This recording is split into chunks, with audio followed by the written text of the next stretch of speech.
ko kung ibaban man ito ng ating Pangulo o i-regulate ito sa kanyang zona, ay i-welcome natin yan. Pero para lang ho dun sa usapin ng praktikalidad ng mga bagay, kami po sa Digital Pinoy ay nanawagan ho ng mas mahigpit na regulasyon.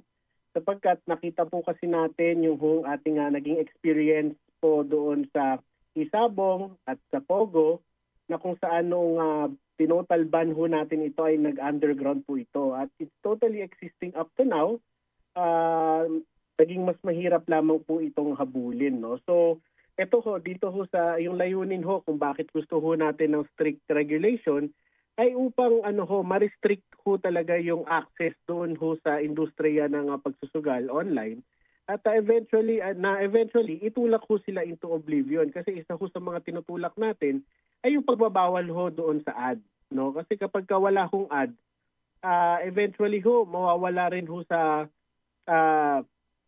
sa kamalayan ng mga tao na nag-exist sila, no? Pero syempre matagal pa ho 'yan.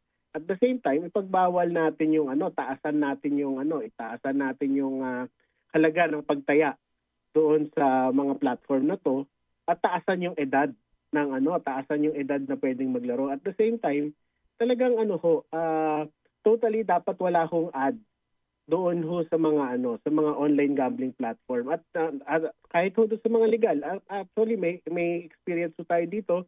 Bawal ho mag-advertise ang mga sigarilyo, bawal mag-advertise ang alak. Pero ang kaibahan ho kasi nito, yung sigarilyo at yung alak na bibili ho natin sa suking tindahan, yung pagsusugal, hindi ho natin ito magagawa basta-basta sa kung saan-saan kung ito ho ay heavily regulated.